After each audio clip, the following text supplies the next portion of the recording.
اگر بیمار تھا تو اس کو شفا مل گئی، قرض دار تھا قرض سے نجات ہو گئی، تنگ دست تھا تنگ دستی سے نجات ہو گئی، کسی مسئلے میں مبتلا تھا قید میں تھا تو چھوٹ جائے گا۔ تو یارو اگر کوئی ربیع الاول کے چاند کو خواب میں دیکھ لے تو برکات کا نزول ہوتا ہے، اور جاگتے ہوئے محبوب کا میلاد منا لے تو کتنی برکات اللہ تعالیٰ فرمائے گا۔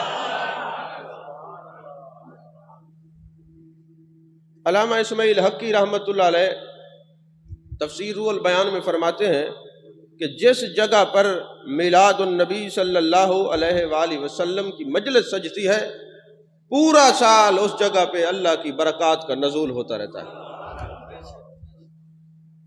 شاہ عبد الحق محدث دہلوی علیہ رحمہ اور حضرت شاہ عبد العزیز محدث دہلوی علیہ رحمہ، یہ دونوں بزرگ فرماتے ہیں کہ اگر کوئی بندہ کسی مصیبت میں آزمائش میں مبتلا ہو جائے تو قضائے حاجات کے لیے اگر تریاق مجرب ہے تو محبوب علیہ السلام کا ذکر ہے اور آپ کا میلاد ہے۔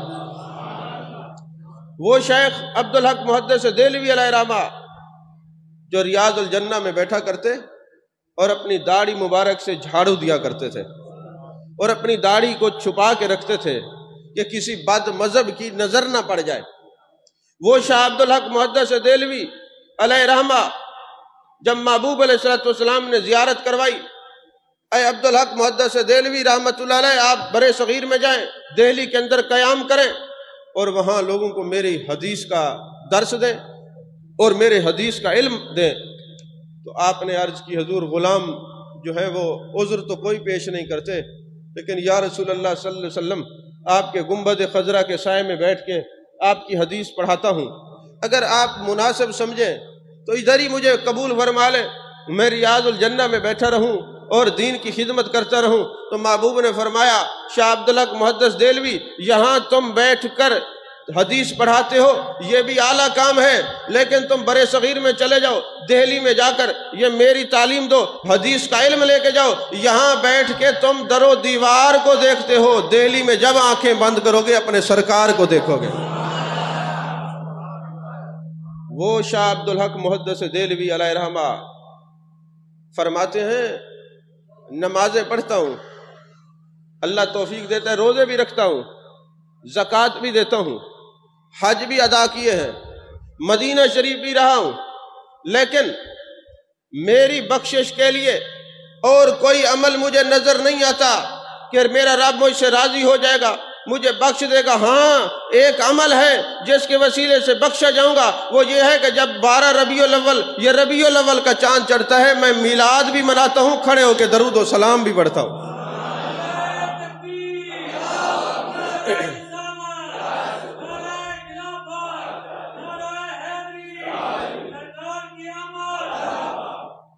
تو دوستو آج لوگ پوچھتے ہیں کیا نبی کے صحابہ نے میلاد منایا؟ ہمیں تو کوئی حدیث نظر نہیں آتی۔ میں نے کہا کہ اگر کوئی کہہ دے اندھا نیلا پیلا رنگ نہیں ہوتا تو اس کو کہا جائے گا تیری آنکھوں کا آپریشن کرواتے ہیں، ہو سکتا ہے تیری بینائی لوٹ آئے۔ تو بعض اوقات بیماروں کا آپریشن ہو جائے، سرجری کے بعد طبیعت ٹھیک ہو جاتی ہے، تم اس ہماری وادی میں ہو، تم تو ایک حدیث کی بات کرتے ہو، تمہیں کئی حدیثیں دکھا دیں گے۔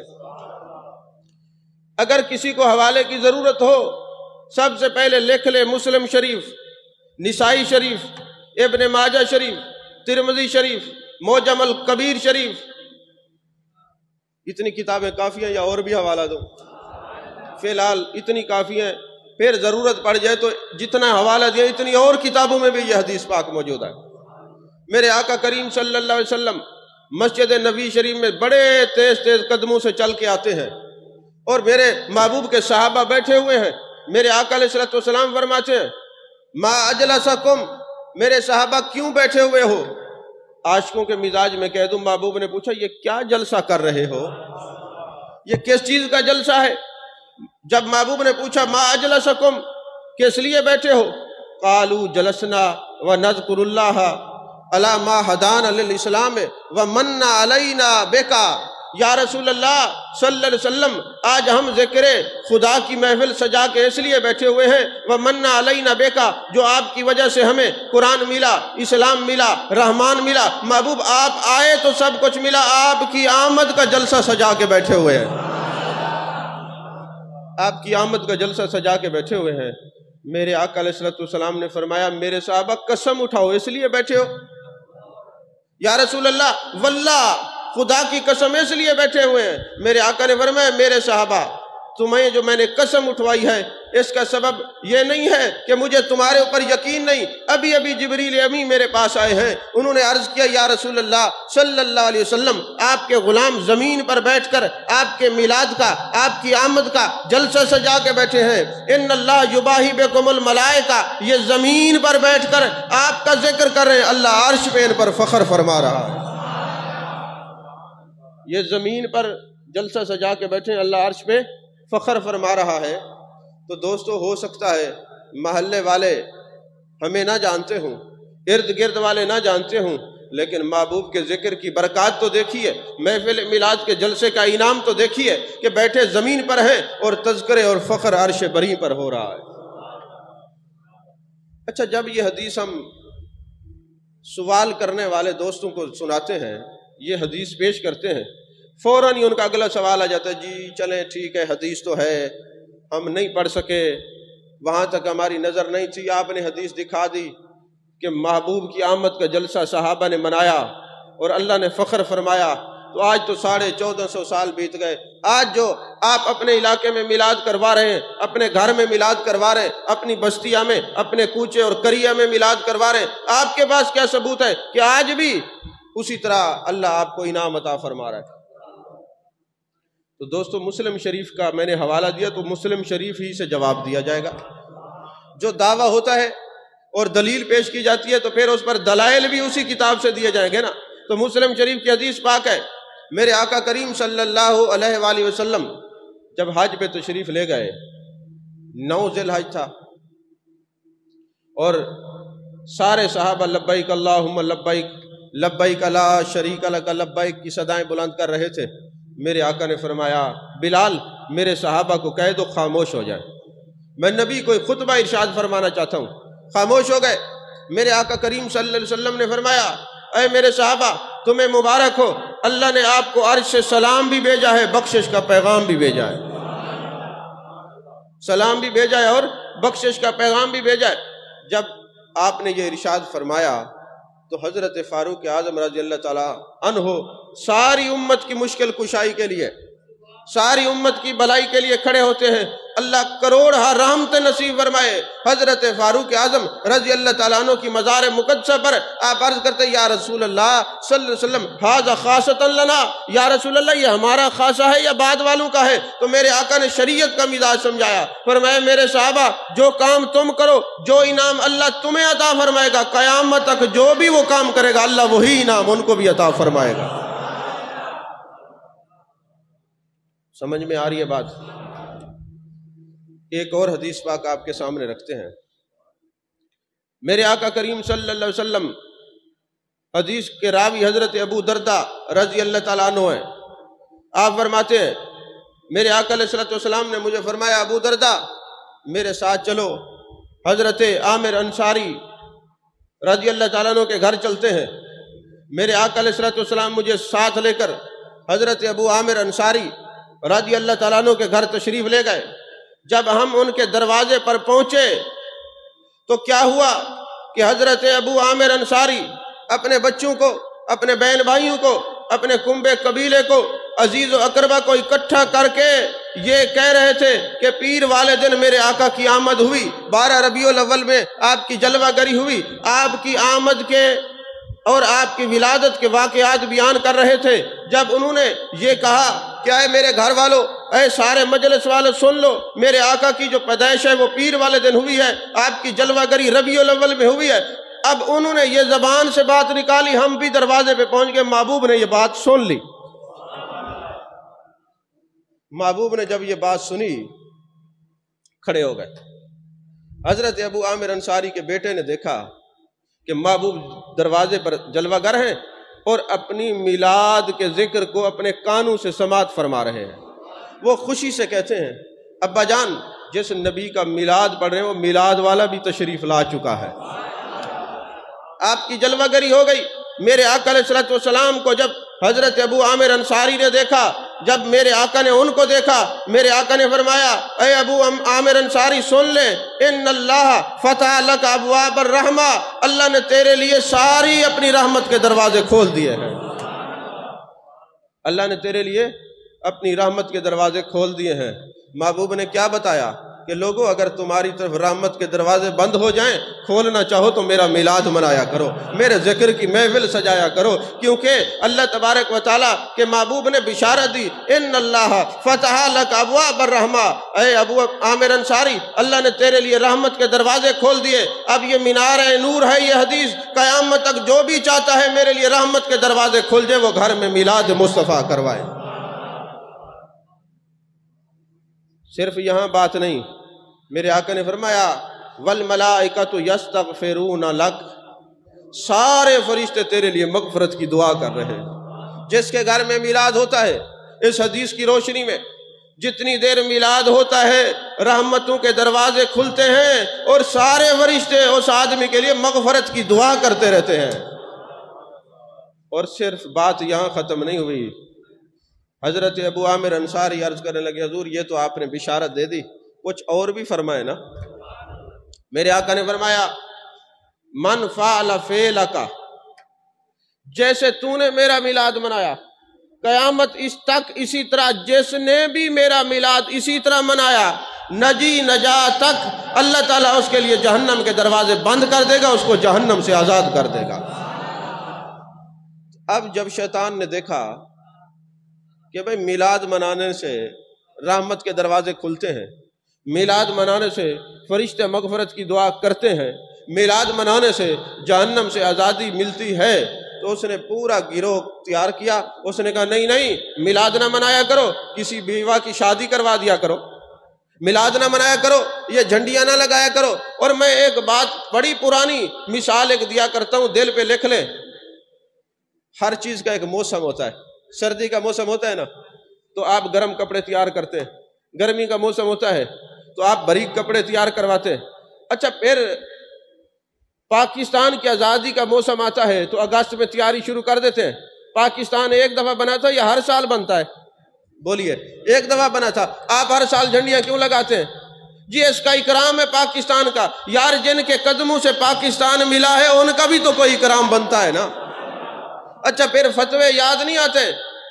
جب الیکشن کا موقع ہوتا ہے اس وقت فتوے یاد نہیں آتے، اس وقت جھنڈا لے کے نا اور ساتھ ڈنڈا لے کے ایم پی ایم این اے کے ساتھ، یہ میں سیاست والوں کی مخالفت نہیں کر رہا، میں عقیدہ سمجھا رہا ہوں، ہمیں نہ سیاست سے کوئی تعلق ہے نہ سیاست دانوں سے کوئی تعلق ہے، میں یہ عقیدہ سمجھا رہا ہوں، بات آپ کو سمجھا رہا ہوں۔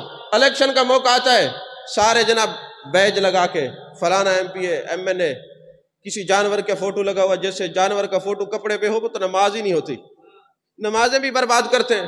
اور اول الیکشن کے موقع پہ یاد کس کو رہتا ہے نماز پڑھنا؟ تو وہ جناب یہاں پہ بینر لگا کے الیکشن والوں کا بیج لگا کے اور جناب والا جھنڈا اٹھا کے گلیوں میں نعرے لگا رہے ہوتے ہیں، فلانا آیا فلانا آیا فلانا آیا، 5 سال وہ آیا تباہ کر کے چلا گیا، نعرے آپ نے لگائے۔ اچھا پھر کبھی ایسا ہوا ہے کہ کسی پارٹی کے سربراہ نے آنا ہو، مثلاً نواز شریف آ رہا ہو تو عمران خان کی پارٹی نے حال سجایا ہے؟ اگر عمران خان آ رہا ہو تو پی پی والوں نے حال سجایا ہے؟ نہیں نہیں، ان کو کہا جائے نا اے تم آؤ ادھر آؤ حال سجاؤ، وہ کہتے نہیں نہیں ہم نہیں سجاتے، ہمارا تو قید فلاں ہے، ہمارا تو قید فلاں ہے، ہمارا تو قید فلاں ہے، اس کی آمد ہوگی تو ہم حال بھی سجائیں گے، ہم جلوس بھی نکالیں گے، ہم جھنڈیاں بھی لگائیں گے، ہم نعرے بھی لگائیں گے، ہم سب کچھ کریں گے۔ میں نے کہا سیاست دانو، اے دنیا دارو، تمہیں تو کسی سیاست دان کی نوکری تمہیں منظور ہو، تمہیں مبارک ہو، تم تو سیاست دانوں کے نعرے لگاتے ہو، جھنڈے اٹھاتے ہو، ہر کوئی اپنی پارٹی کے قید کے لیے حال سجاتا ہے، تمہارے قید وہ ہیں سنیوں کے قید میرے مصطفیٰ کریم صلی اللہ علیہ وسلم ہے۔ سمجھ میں آ رہی ہے بات؟ کوئی کسی کا قید، کوئی کسی پارٹی کا، کوئی کسی پارٹی کا، ہم کسی پارٹی کے نہیں، ہم رسول اللہ کی پارٹی کے ہیں، ہم تو محبوب کی آمد پہ جھنڈے بھی لگائیں گے۔ اچھا پھر عجیب احمق ہے، ہمیں کہتے ہیں بھئی جھنڈے یہاں دکھاؤ، کہاں لکھی ہوئی ہیں؟ میں نے کہا دکھا دیتے ہیں، تم آؤ تو دکھائیں، تمہارے گھر آ کے تھوڑا تمہیں دکھائیں گے کہ جھنڈیاں کہاں لکھی ہوئی ہیں۔ تو جب محبوب علیہ السلام دنیا میں تشریف لائے، حضرت آمنہ فرماتی ہیں جبریل امین جھنڈے لے کے آئے، ایک روایت میں 3 ہیں، ایک میں 4 ہیں، ایک حضرت آمنہ کے گھر پہ، ایک بیت اللہ پر، ایک جناب عرش کے کنگرے پر، ایک بیت المقدس پر، مختلف روایات ہیں۔ اب حضرت جبریل امی جھنڈے لگا رہے ہیں۔ میں نے سوچا جبریل آپ آمد مصطفیٰ پہ جھنڈے کیوں لگا رہے ہیں؟ کہا اس لیے کہ آمد مصطفیٰ پہ جھنڈے لگانا نوری مخلوق کی سنت بن جائے، ناری جھنڈے نہیں لگاتے۔ اچھا پھر کہتے جھنڈے دکھاؤ۔ میں نے کہا جس دور میں قرآن پاک کو لکھنے کے لیے کاغذ میسر نہ ہو، تمہیں جھنڈے کہاں سے دکھائیں؟ لیکن ایک بات یاد رکھنا، جھنڈے نہیں تھے، ڈنڈے تو تھے نا۔ اچھا صحابہ بھی تلواریں لے کر یہی کہتے تھے سرکار آ گئے، یہی کہتے تھے نا سرکار آ گئے۔ آج چونکہ ہم کوئی جنگ تو نہیں لڑ رہے کہ تلوار اٹھا کے کہیں سرکار آ گئے، کم از کم جس چیز سے لوگ جلیں وہ جھنڈا اٹھا کے، وہ جھنڈا لہرا کے تو کہہ سکتے ہیں سرکار آ گئے۔ بھائی مسلم شریف کی حدیث پاک ہے، میرے آقا علیہ السلام جب مدینہ شریف گئے ہجرت کر کے، حضرت بریدہ اسلمی 70 آدمیوں کے لے کے معاذ اللہ آپ کو شہید کرنے کے لیے آیا۔ جب حسن مصطفیٰ دیکھا، شاہ خوباں کو دیکھا، شہنشاہ حسینہ کو دیکھا، سید سروراں کو دیکھا، سیاہ لا مکان کو دیکھا، تتیمہ دوراں کو دیکھا، اس حسن ازلی، حسن ابدی و سرمدی کو دیکھا، آپ کی نگاہ محبت کا شکار ہو گیا، کلمہ پڑھ لیا اور کہا حضور اب ایسے نہیں۔ جب دل میں بغض تھا تو دیکھنا پسند نہیں کرتے تھے، جب محبت ہے دل میں تو اب پھر ہم ایسے نہیں جائیں گے۔ انہوں نے ایک نیزے کے اوپر اپنی پگڑی جو کئی میٹر لمبی تھی جھنڈا بنایا اور محبوب کے آگے لہرا کے یا محمد یا رسول اللہ، یا محمد یا رسول اللہ، یا محمد یا رسول اللہ۔ تو حضرت بریدہ اسلمی نے بتا دیا یا رسول اللہ جب بغض تھا تو جھنڈے بھی نہیں تھے، نعرے بھی نہیں تھے، جب محبت ہے تو اب جھنڈے بھی لگیں گے، نعرے بھی لگیں گے۔ تو پتہ چلا جھنڈوں کا تعلق محبت رسول صلی اللہ علیہ وسلم سے ہے۔ اچھا پھر الحاوی للفتاوی کتاب ہے، عربی میں ہے، حضرت امام جلال الدین سیوطی رحمۃ اللہ علیہ کیا۔ آپ فرماتے میں ایک دن، اچھا یہ امام جلال الدین سیوطی عام شخص نہیں ہے، ان کو 75 مرتبہ جاگتے ہوئے محبوب علیہ السلام کی زیارت نصیب ہوئی ہے۔ یہ سب نے اپنی کتابوں میں لکھا ہے، 75 مرتبہ جاگتے ہوئے میرے آقا کریم صلی اللہ علیہ وآلہ وسلم کی زیارت ہوئی۔ تو خدا جانے جس کو 75 مرتبہ جاگتے زیارت ہوئی ہے، خواب میں کتنی بار زیارت ہوئی ہوگی۔ وہ امام جلال الدین سیوطی کہتے ہیں میں ایک قبرستان سے گزرا، میں کیا دیکھتا ہوں کہ ہر قبر میں کلمے کا نور ہے، تھوڑا تھوڑا کلمے کا نور ہے ہر قبر میں، اور ایک قبر جو ہے نور علی نور ہے، قبر روشن ہے، قبر منور ہے، قبر میں نور ہے۔ میں نے دیکھا تو نور نظر آ رہا تھا، وہ قبر والا نظر نہیں آتا۔ میں نے اللہ کی بارگاہ میں دعا کی، میرے مالک قبر والا نظر نہیں آ رہا، دیکھنا چاہتا ہوں ہے کون جو اتنے نور کے ہلوں کے اندر لپٹا ہوا ہے، نور نے اتنا معمور کر رکھا ہے کہ جسم ہی نظر نہیں آ رہا۔ تو میں نے دعا کی تو وہ مجھے صورت نظر آئی۔ میں نے اس سے پوچھا یہ کیا بات ہے، تیری قبر نور علی نور کیوں ہے؟ کہا جب میں مر کے یہاں لایا گیا، قبر میں پہنچایا گیا، محبوب کی جلوہ گری ہوئی، محبوب مسکرائے، آپ کے دندان مبارک سے نور نکلا، میری قبر روشن ہو گئی۔ تو مجھے لگتا ہے اس نے کہا ہوگا کہ نور والا آیا تھا، نور لے کے آیا تھا، اور ایسے محبوب کی جلوہ گری ہوئی کہ پوری قبر روشن ہو گئی۔ امام جلال الدین سیوطی کہتے ہیں میں نے پوچھا یہ تیری قبر نور علی نور کیسے ہوئی؟ انہوں نے اگلی بات جو کی وہ جملہ دل پہ لکھے کہ اس قبر والے نے کہا میں سارا سال تیاری کرتا تھا، میری ایک دکان تھی اور اس میں کوئی چیزیں بچا کے رکھتا تھا، جب یہ ربیع الاول کا موسم آتا میں محبوب کا میلاد سجاتا تھا۔ جب قبر میں فرشتے آئے انہوں نے پوچھا ما کنت تقول فی ھذا الرجل، تو میرے آقا مسکرائے، فرمایا اس سے کیا پوچھتے ہو جو دنیا میں میری یاد سے نہیں بھولا، قبر میں مجھے کیسے بھول سکتا ہے؟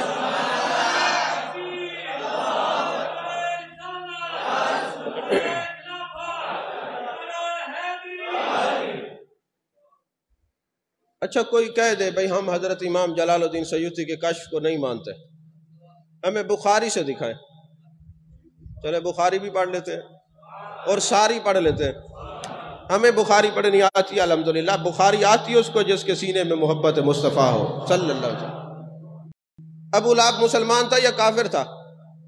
کافر تھا، قطعی کافر تھا. یقین کریں اگر کوئی کافر مر جائے نا اس کو نیکی نہیں ملتی، سارا کچھ اس کا دنیا پہ ہوتا ہے، انعام جو کچھ ملنا تو مل جاتا ہے، آخرت میں اس کا حصہ نہیں. لیکن محدثین نے لکھا اگر کافر بھی نبی کے میلاد پہ خوش ہو جائے تو کافر کی نیکی بھی ضائع نہیں ہوتی یہ والی. تو جب میرے آقا علیہ السلام کی ولادت ہوئی، ابو لہب کی ایک لونڈی تھی جس کا نام تھا سویبہ، وہ دوڑتی ہوئی آئی، کہنے لگی ابو لہب تجھے مبارک ہو، تیرے بھائی عبداللہ کے گھر چاند سا بیٹا آیا ہے.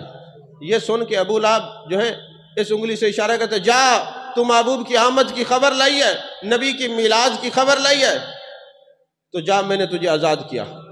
اب اس پر قطعی جہنمی ہے، تب یدا ابی لہب وتب، پوری آیت پوری سورت نازل ہوئی ہے.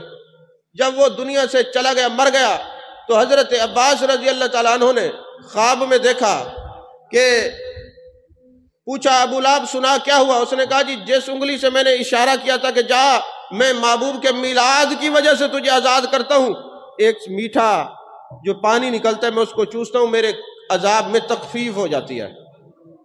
یہ لکھنے والا امام بخاری ہے. اگر امام بخاری میلاد کا منکر ہوتا تو یہ حدیث لکھتا. امام بخاری نے یہ بتا دیا لوگوں اگر کوئی قطعی کافر بھی ہو نبی کی آمد پہ خوشی ہو جائے، اس خوشی کا فیض ضرور ملتا ہے. اب یہاں پہ دو اعتراض وارد ہوتے ہیں. ایک اعتراض یہ کرتے ہیں کہ جی دیکھو جی حضرت عباس نے خواب دیکھا، کیا کسی صحابی کا خواب شریعت بنتا ہے؟ میں نے کہا بالکل بنتا ہے، صحابی کا خواب شریعت بنتا ہے. آپ اٹھائیں کتب حدیث تو آپ کو پتہ چلے گا کہ جب میرے آقا علیہ السلام دین اسلام کی تبلیغ کر رہے تھے، اب نماز کا حکم ہوا، نماز کو بلانے کا طریقہ کیا ہونا چاہیے؟ کسی نے کہا طبل بجایا جائے، کسی نے کہا آگ جلائی جائے، کسی نے کہا اعلان کرایا جائے. میرے آقا نے فرمایا صبح فیصلہ کریں گے. جب صبح ہوئی تو ایک صحابی آتا ہے، یا رسول اللہ صلی اللہ علیہ وسلم میں نے رات خواب دیکھا حضرت بلال کانوں میں انگلیاں دیکھی، اللہ اکبر اللہ اکبر، یہ اذان دے رہے ہیں. دوسرے صحابی آئے، پھر کتب حدیث میں ہے کہ حضرت فاروق اعظم نے اپنی تیبند کو پکڑا ہوا تھا اور دوڑتے ہوئے حضور میں نے بھی یہ خواب دیکھا ہے. تو میرے آقا نے اپنے صحابہ کے خواب پہ شریعت بنا دی. جو یہ کہتا ہے صحابی کے خواب سے شریعت نہیں بنتی وہ اذان دینا چھوڑ دے، کیونکہ اذان بھی صحابہ کا خواب ہے تو یہ شریعت بنی ہے. دوسرا اعتراض یہ کرتے ہیں آج چونکہ استقبال ربیع الاول میں آپ کا ذوق بنا رہا ہوں تاکہ آپ لوگ محبوب کا میلاد منائیں اور رحمتوں کے دروازے کھلیں. تو میرے آقا علیہ السلام کی آمد کا جو خوش ہو جائے نا، خوشی کا بھی فیض ملتا ہے، اور کچھ بھی نہ کرے خوش ہو جائے، صرف خوش ہو جائے فیض ملتا ہے. اچھا دوسرا اعتراض یہ کرتے ہیں کہ ابو لہب کافر تھا، کیا کافر کی کوئی بات سچ ہوتی ہے؟ ہو سکتا ہے جھوٹ بولا. میں نے کہا ابو لہب کافر تھا لیکن شیطان سے بڑا کافر تو نہیں تھا، شیطان تو بڑا کافر تھا. تو جب حضرت ابو ہریرہ رضی اللہ تعالیٰ عنہ بیت المال کے غلے کے اوپر چوکیداری فرما رہے تھے، شیطان آتا ہے ایک دن، دوسرے دن، تیسرے دن، حدیث آپ نے سنی، اور چوتھے دن میرے آقا علیہ السلام کے پاس حضرت ابو ہریرہ اس کو پکڑ کے لے کے جانے لگے. اس نے کہا نہ جب میں آپ کو ایک کام کی بات بتاتا ہوں. آپ فرمانے لگے بتاؤ. کہتے جی آیت الکرسی جس گھر میں پڑھی جائے وہاں پہ شیطان نہیں آتا. اگلی صبح حضرت ابو ہریرہ جب میرے محبوب کے سامنے گئے، میرے آقا علیہ السلام فرماتے ہیں تھا تو شیطان مگر بات سچی کر گیا. آپ کو بات نہیں سمجھ آئی؟ ہاں جی وہ کہ جی کافر ہے پتہ نہیں جھوٹ بولا. نہیں، کبھی قرآن کی بات ہو اور عظمت مصطفیٰ کی بات ہو اور لوگوں کا سامان بچانے کی بات ہو یا لوگوں کا ایمان بچانے کی بات ہو تو اس کے منہ سے سچ نکل سکتا ہے. تو دوستو ہوتا کیا ہے جب محفل میلاد ہوتی ہے، درود و سلام ہوتا ہے، محبوب کا ذکر کیا جاتا ہے. ہاں کچھ چیزیں آج کل ہمارے سٹیجوں پہ آ گئی ہیں، جس طرح علماء کے اوپر نوٹ پھینکتے ہیں، ایسا نہیں کرنا چاہیے. علماء کی توہین ہے. ان کو ادب کے ساتھ تمیز کے ساتھ جو کچھ پیش کرنا ہے کریں، اور علماء کی خدمت کرنا میرے اوپر بھی فرض ہے، آپ پر بھی فرض ہے. اگر میں پیسے نہیں لیتا مجھے بات بھول جاتی ہے، یہ میری مجبوری ہے، میں شرعی معذور ہوں. لیکن اس کا معنی یہ نہیں ہے کہ آپ دوسرے علماء کو بھی بھلا دیں. علماء کی خدمت کریں لیکن اس طرح خدمت کریں جس طرح علماء کا ادب ہے، علماء کا احترام ہے اس طرح، اور مختصر میلاد کروائے. ایک تلاوت ہو، ایک نعت ہو، کسی مستند عالم کو بلا کے کہیں مجھے عقیدہ سنا دیں، محبوب کی عظمت بتا دیں، عقیدہ کیا ہے، عقائد اہل سنت کیا ہیں، محبوب کے علم غیب کا جلسہ کرا لیں. کیونکہ محبوب کو اپنے علم غیب کی بات اتنا پسند ہے کہ آپ منبر پہ کھڑے ہو کے علم غیب کی خود تقریر فرماتے رہے، اپنے اختیارات کی تقریر فرماتے ہیں. تو یہ جتنے عقائد اہل سنت ہیں یہ محبوب کو پسند ہے، ان کا ذکر کروا لیا کریں. اور اس بات کا خیال رکھیں کہیں ساری رات آپ جھومتے رہیں اور صبح کی نماز ہی رہ جائے، فرض رہ جائے. میلاد منانا مستحب ہے، جو منائے گا ثواب ملے گا، جو نہیں منائے گا تو اس کو کوئی سزا نہیں ملے گی، لیکن اگر نماز نہیں پڑھے گا سزا ملے گی. یہ یاد رکھیں. میلاد بنائیں، بلکہ ہو سکتا ہے جب لوگ نبی کے ذکر سے جلیں تو امت پر واجب ہو جاتا ہے وہ کام کرے جس سے لوگ جلتے ہیں، نبی کی عظمت کے لیے جلتے ہیں. میں ایک حوالہ آپ کو دوں، تفسیر ملا جیون کے اندر ایک بحث ہے بڑی خوبصورت، اس میں یہ لکھا ہوا ہے کہ اللہ تعالیٰ نے قرآن پاک میں سجود اور رکوع کا حکم دیا ہے. جب رکوع اور سجود کا حکم اکٹھے، میں اب آیات سجدہ نہیں پڑھتا، سجدہ واجب ہو جاتا ہے. ترجمہ بھی میں اس کا مفہوم بیان کروں، ترجمہ بھی بیان کرے نا آیات سجدہ کا، تب بھی سجدہ ہو جاتا ہے. یہ مسئلہ یاد رکھیں، ترجمہ بیان کرنے سے آیات سجدہ کا ترجمہ بھی کسی نے بیان کر دیا تو سجدہ لازم ہو جاتا ہے. تو مفہوم بیان کرتا ہوں. اب وہاں پہ ملا جیون رحمت اللہ علیہ نے بحث کیا ہے کہ جب اللہ تعالیٰ نے رکوع اور سجود کا اکٹھے حکم دیا ہے تو پھر رکوع ایک کیوں ہے اور سجدے دو کیوں ہیں؟ تو کہنے لگے بات دراصل یہ ہے، رکوع پر ہم بحث نہیں کریں گے، رکوع تو ایک ہے کیونکہ حکم ہے نا، لیکن سجدے دو ہیں. تو اب دیکھنا یہ ہوگا کہ دو سجدے کیوں ہیں. تو انہوں نے لکھا سجدے دو اس لیے ہیں، ایک تو حکم ہوا تھا کہ آدم علیہ السلام کو سجدہ کرو، ایک تھا سجدہ تعظیمی حکم کا. تو اللہ نے فرمایا جو تم نے میرا حکم مانا تو میں اپنے بندوں امت مصطفیٰ بالخصوص اس پر دو سجدے لازم کر رہا ہوں. ایک تو سجدہ ہے میرے حکم کا، اور ایک شخصیت یہ تھی اس نے کہا میں سجدہ نہیں کرتا. اور جب فرشتوں نے دیکھا کہ اس نے سجدہ نہیں کیا، راندہ درگاہ ہو گیا. تو ملا جیون علیہ رحمہ فرماتے فرشتوں نے اس کو جلانے کے لیے دوسرا سجدہ کیا. نہیں سمجھ آئی بات؟ اس کو جلانے کے لیے دوسرا سجدہ کیا. اس لیے دوسرا سجدہ کیا جلانے کے لیے کہ یہ جو ہے اس نے نبی کی عظمت کو نہیں مانا اور نبی کی عظمت کو یہ بھولا ہے، اس نے نبی کی عظمت کا انکار کیا ہے، لہٰذا اب اس کو جلانے کا سجدہ کیا جائے. تو اللہ تبارک و تعالیٰ نے فرمایا جو میرا حکم کا سجدہ کرے گا وہ بھی عبادت، اور جو نبی کی تعظیم نہیں کرے گا اور اس کو جلانے کے لیے کوئی کام کیا جائے گا میں وہ بھی عبادت بنا دوں گا. سمجھ میں آ رہی ہے بات؟ وہ کہتے ہیں نا جی یہ درود و سلام نہ پڑھا کریں، لوگ جلتے ہیں. ہم نے کہا ہم دوسرا سجدہ بھی پھر چھوڑ دیں کہ کوئی جلتا ہے. نہیں سمجھ آئی بات کو؟ سمجھے نا. تو اسی طرح جو درود و سلام پڑھتے ہیں کوئی لاکھ جلے. میں آپ کو مثنوی شریف کی ایک بات بتاتا ہوں، وقت بھی ختم ہو جاتا ہے، ابھی تمہید باندھ رہے تھے. اب میں اشارہ دوں گا، آپ سمجھ گئے، بڑے عقل و خرد کے مالک ہیں آپ، بڑے پڑھے لکھے ہیں، اور بھی کچھ نہ تو مفتی ضرور ہیں کہ کسی اور بات کا علم نہ بھی ہو تو دین کا مسئلہ پوچھ لو. بے شک آپ کو پتہ نہ، کوشش آپ لوگ ضرور کرتے ہیں کہ اپنا ایمان بھی چٹ کریں اور اگلے کا بھی. اور کتنی دفعہ ہم بتا چکے، من افتى بغیر علم لعنت ملائکۃ السماء والارض او کما قال علیہ السلام. جو مستند عالم نہ ہو اور جس کو ناسخ منسوخ کا علم نہ آتا ہو، جو دینی علم نہ رکھتا ہو، وہ جتنی دیر دین پر بحث کرے گا زمین آسمان کے فرشتے اس پہ لعنت بھیجتے رہیں گے. اور کہا کیا اس وجہ سے لعنت بھیجیں گے؟ اس نے مسئلہ غلط بتایا. کہا نہیں، اس نے مسئلہ صحیح بھی بتایا. تب بھی کیوں کہ اس کا یہ شعبہ ہی نہیں ہے. اگر کوئی ڈاکٹر نہ ہو، کسی کو دوائی دے دے جان چلی جائے تو اس کی دیت ہے کہ تیرا شعبہ ہی نہیں تھا، تو نے دوائی کیوں دیا. تو اگر کوئی مستند عالم نہ ہو اور اس کے مسئلے سے کسی کا ایمان چلا جائے، اس لیے اللہ کے نبی نے فرمایا کہ جو مستند عالم نہ ہو اور دین پر بحث کرے، فتوے دے، اس پر زمین آسمان کے فرشتے لعنت بھیجتے ہیں. اسی لیے لعنت سے بچا کریں. ہاں پوچھنے کی نیت سے اپنے علماء سے سوال کریں، بحث کی نیت نہ ہو، بدتمیزی نہ ہو، مناظرہ نہ ہو. سیکھنے کے لیے جائیں، پوچھیں اور پوچھا کریں. میں آپ کو مشورہ دوں گا، پوچھا کریں. وہ سارے جہاں ہم جاتے پوچھتے ہیں، آپ نہیں پوچھتے. یہ بھی ایک المیہ ہے، آپ پوچھیں، اگر آپ پوچھنا شروع کر دیں گے تو کوئی بد مذہب پیدا ہی نہیں ہوگا، وہیں کھڑے کھڑے مر جائے گا۔ یہ آپ کے نہ پوچھنے کی وجہ سے وہ پیدا ہو رہا ہے۔ آپ پوچھیں مگر بحث کی نیت سے نہیں، مفتی بننے کی نیت سے نہیں۔ تو مثنوی شریف کے اندر ایک بات لکھی ہوئی ہے، میرے آقا کریم صلی اللہ علیہ وسلم ایک جنگ سے واپس آ رہے تھے۔ جب آپ جنگ سے واپس آئے نا تو راستے میں صحابہ نے عرض کی، یا رسول اللہ صلی اللہ علیہ وسلم، کھانے کے لیے نا روٹیاں تو موجود ہیں، سالن نہیں ہے۔ جب انہوں نے یہ بات کی نا تو اتنے میں شہد کی 2 مکھیاں آئیں اور محبوب علیہ السلام کے چہرہ منور کے سامنے بھن بھنانے لگ گئیں۔ اب میرے آقا علیہ السلام نے مکھی کی بات سنی اور فرمایا، اے علی جاؤ ان کے ساتھ، مکھی کے ساتھ شہد لے کے آؤ۔ حضرت علی گئے، وہاں ایک وادی کے اندر شہد لگا ہوا تھا، وہ لے کے آ گئے۔ پھر تھوڑی دیر کے بعد پھر مکھیاں آ کے بھن بھنانے لگ گئیں۔ صحابہ نے عرض کی، یا رسول اللہ صلی اللہ علیہ وسلم، مسئلہ کیا ہے؟ پہلے مکھیاں آئی تھیں، بھن بھنا کے چلی گئیں، آپ نے شہد منگا لیا، پھر آئی ہیں۔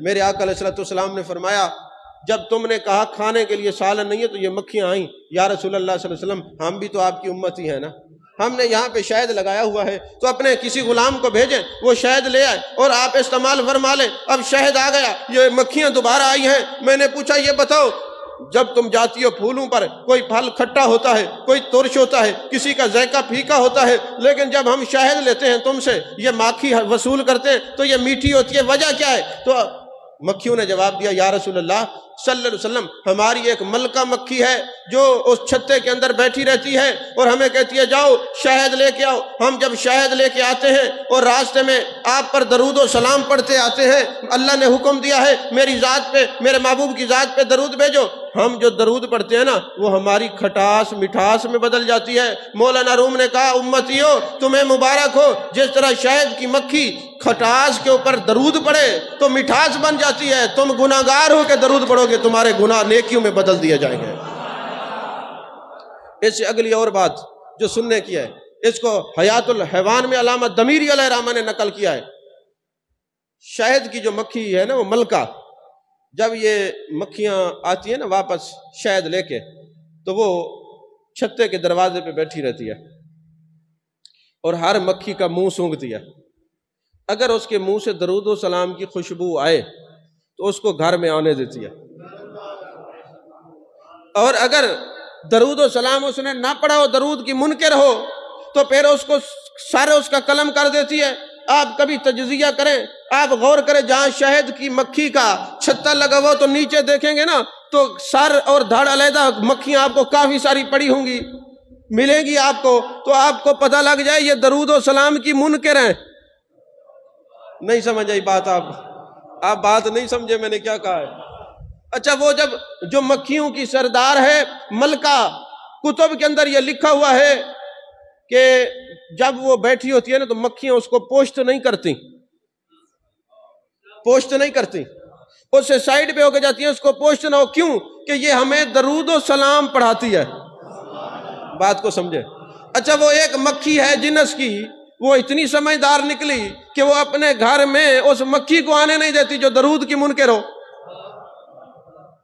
آپ بات کو نہیں سمجھے، وہ مکھی ہو کے اس کو آنے نہیں دیتی، اور تمہارے چاچے مامے رشتہ دار عزیز و اقربا درود و سلام کے منکر ہوں تو قیامت والے دن وہ مکھی تمہیں شرمندہ ضرور کرے گی۔